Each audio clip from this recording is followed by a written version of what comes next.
اس سے پہلے آیت کریمہ کے اندر اس بات کا ذکر ہوا کہ حضرت آدم علیہ السلام زمین پر آئے اور اللہ تعالیٰ نے ان کی خطائے اجتہادی پر جو توبہ رہی اسے قبول فرمائی، اور اللہ تبارک و تعالیٰ نے جب انہیں زمین پر اتارا، حضرت آدم علیہ السلام کو، ماں حوا کو، ابلیس کو، مور کو، سانپ کو ساتھ میں اتارا، تو رب نے ارشاد فرمایا میری طرف سے ہدایتیں تم لوگوں کو مسلسل آتی رہے گی۔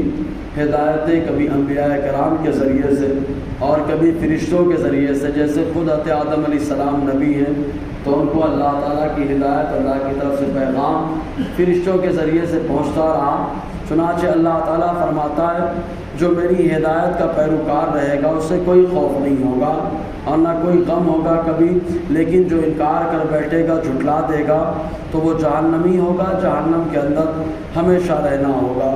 اللہ تعالیٰ ارشاد فرماتا ہے قُلْنَا اهْبِطُوا مِنْهَا جَمِيعًا، ہم نے کہا اتر جاؤ تم سب جنت سے، فَإِمَّا يَأْتِيَنَّكُم مِّنِّي هُدًى، تو اگر آئے تم میں سے کسی کو میری طرف سے کوئی ہدایت، فمن تبع ہدایا، تو جس نے میری ہدایت کی پیروی کی، فلا خوف علیہ ولا هم يحزنون، تو نہ اسے کوئی خوف ہوگا دنیا میں، نہ قبر کا، نہ آخرت کا، کوئی خوف نہیں ہوگا، ولا هم يحزنون، اور نہ وہ کبھی غم میں ہوگا، نہ دنیا میں، نہ آخرت میں، نہ قبر کے اندر۔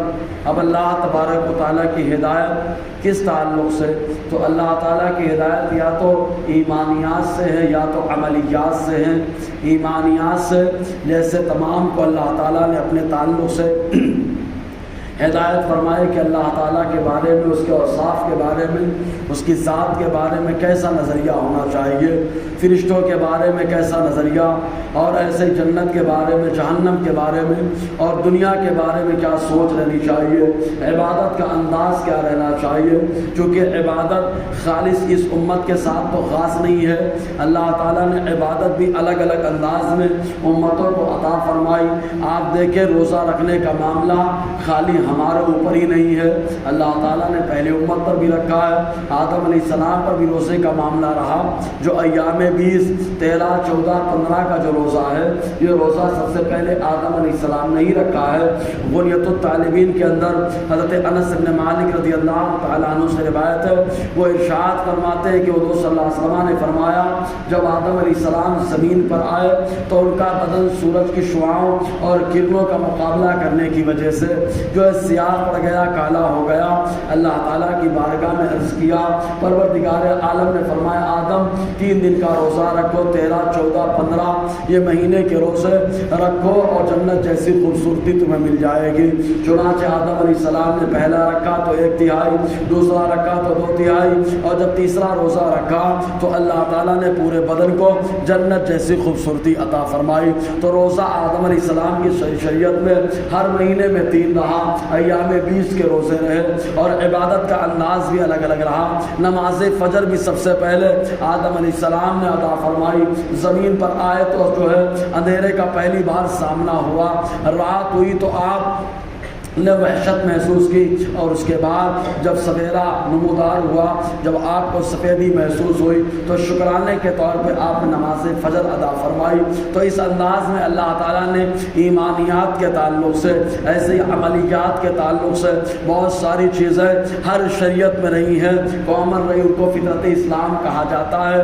تو اللہ تعالیٰ فرماتا ہے فمن تبع ہدایا، تو جس نے میری ہدایت کی پیروی کی، فلا خوف علیہ ولا هم يحزنون، نہ انہیں کوئی خوف ہے اور نہ انہیں کوئی غم ہوگا۔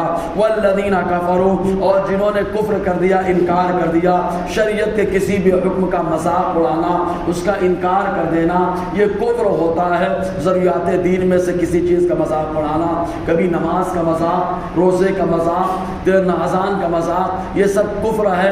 چنانچہ یہ جو ہے ضروریات دین میں سے ان کا انکار کرنا، یہ کفر کہلاتا ہے۔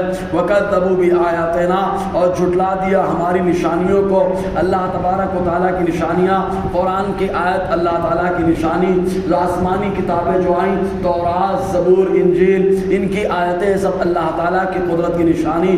انبیاء کرام کو جو اللہ تعالیٰ نے معجزات سے نوازا، یہ اللہ تبارک و تعالیٰ کی نشانی۔ انبیاء کرام کے اندر جو اللہ نے خوبیاں رکھی، یہ سب اللہ تبارک و تعالیٰ کی قدرت کی نشانیاں ہیں۔ رب فرماتا ہے وَكَذَّبُوا بِآيَاتِنَا، اور جھٹلایا ہماری آیتوں کو، ہماری نشانیوں کو۔ اولئک اصحاب النار، وہی جہنمی ہیں، ہم فیہا خالدون، اسی میں ہمیشہ رہنے والے ہیں۔ چنانچہ یہاں پر علامہ اسماعیل حقی علیہ رحمۃ الرضوان نے ایک حکایت نقل فرمائی ہے جو حضرت مالک بن دینار رضی اللہ تعالی عنہ سے منسوب ہے۔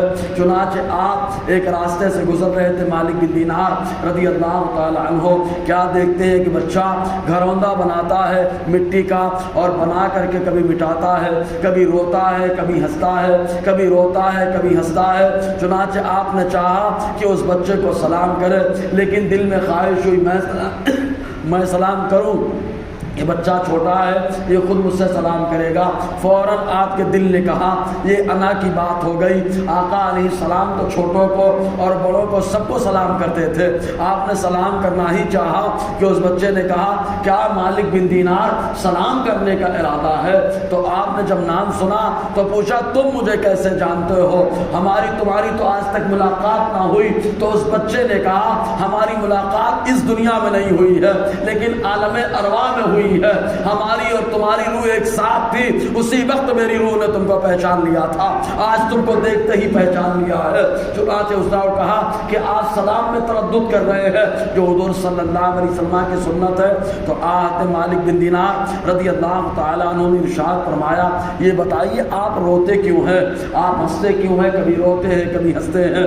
تو اس بچے نے کہا میرے رونے کی وجہ یہ ہے، ہنسنے کی وجہ یہ ہے کہ اللہ کی رحمت کو یاد کرتا ہوں کہ اللہ کی رحمت اتنی بڑی ہے، جب رحم فرمائے گا تو بڑے بڑے گناہوں کو معاف فرما دے گا، اور جب میں رونے لگتا ہوں تو اللہ کے عذاب کو یاد کرتا ہوں کہ جب عذاب جلال پہ ہوگا تو چھوٹی بات پر بھی اللہ تعالیٰ گرفت فرما دے گا۔ اور میری ماں نے کہا کہ جہنم کے اندر جو ایندھن ہے وہ انسان ایندھن ہے، اور انسان کے ساتھ ساتھ پتھر ہیں، یہی قرآن بھی کہتا ہے۔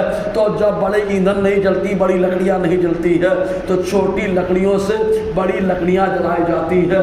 تو بڑے لوگ نہیں جلیں گے تو پہلے ہم سے جلایا جائے گا، تو کہیں ایسا نہ ہو کہ ان بچوں میں جن کے ذریعے سے لکڑی جلائی جائے گی میرا شمار نہ ہو، یہ سوچ کر کے میں رونے لگتا ہوں۔ بہرحال آگے گفتگو رہے گی۔ اللہ تعالی ہم سب کو فیضان قرآن، برکات قرآن سے مالا